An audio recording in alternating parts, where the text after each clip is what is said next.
Lisez d'abord les questions. Vous allez entendre une première fois l'enregistrement. Commencez à répondre. Vous allez entendre une deuxième fois l'enregistrement. Complétez vos réponses.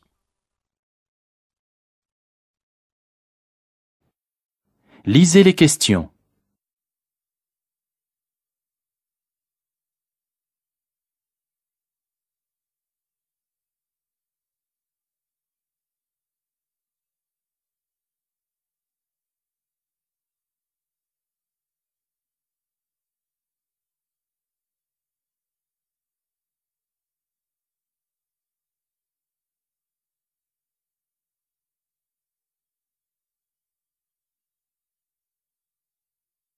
Première écoute.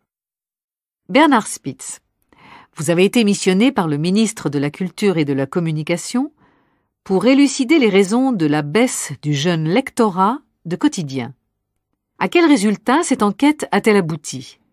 Eh bien, fort de l'information selon laquelle au cours des 10 dernières années, la presse quotidienne a vu environ 17% de sa jeune clientèle l'abandonner, nous avons pu faire émerger deux causes importantes.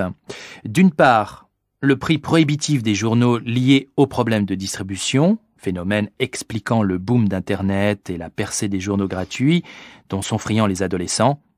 D'autre part, la relation à l'écrit qui est moins étroite que pour les générations précédentes. Cette désaffection vous semble-t-elle irréversible? Elle me paraît alarmante, mais pas impossible à enrayer. C'est pourquoi nous avons instauré la possibilité pour tous les jeunes de 18 ans de s'abonner gratuitement au quotidien de leur choix pendant 2 mois. Une autre mesure est en passe d'être adoptée, l'ouverture de kiosques dans les lycées offrant des tarifs réduits.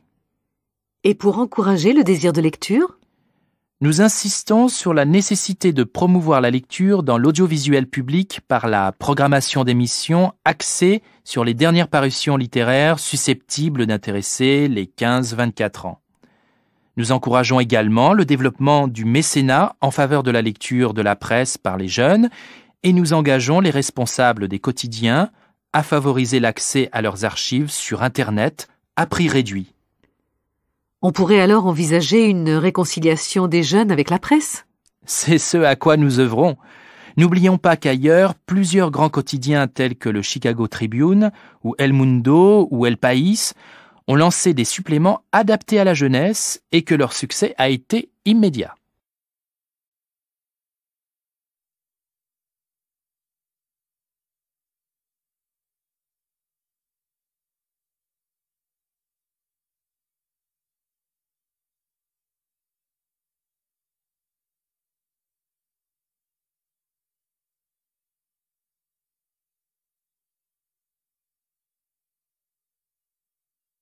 Deuxième écoute.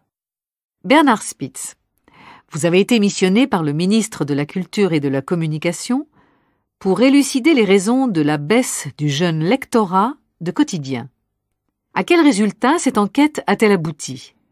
Eh bien, fort de l'information selon laquelle au cours des 10 dernières années, la presse quotidienne a vu environ 17% de sa jeune clientèle l'abandonner, nous avons pu faire émerger deux causes importantes. D'une part, le prix prohibitif des journaux lié aux problèmes de distribution, phénomène expliquant le boom d'Internet et la percée des journaux gratuits dont sont friands les adolescents. D'autre part, la relation à l'écrit qui est moins étroite que pour les générations précédentes. Cette désaffection vous semble-t-elle irréversible? Elle me paraît alarmante, mais pas impossible à enrayer. C'est pourquoi nous avons instauré la possibilité pour tous les jeunes de 18 ans de s'abonner gratuitement au quotidien de leur choix pendant 2 mois. Une autre mesure est en passe d'être adoptée, l'ouverture de kiosques dans les lycées offrant des tarifs réduits. Et pour encourager le désir de lecture? Nous insistons sur la nécessité de promouvoir la lecture dans l'audiovisuel public par la programmation d'émissions axées sur les dernières parutions littéraires susceptibles d'intéresser les 15-24 ans. Nous encourageons également le développement du mécénat en faveur de la lecture de la presse par les jeunes et nous engageons les responsables des quotidiens à favoriser l'accès à leurs archives sur Internet à prix réduit. On pourrait alors envisager une réconciliation des jeunes avec la presse? C'est ce à quoi nous œuvrons. N'oublions pas qu'ailleurs, plusieurs grands quotidiens tels que le Chicago Tribune, ou El Mundo, ou El País ont lancé des suppléments adaptés à la jeunesse et que leur succès a été immédiat.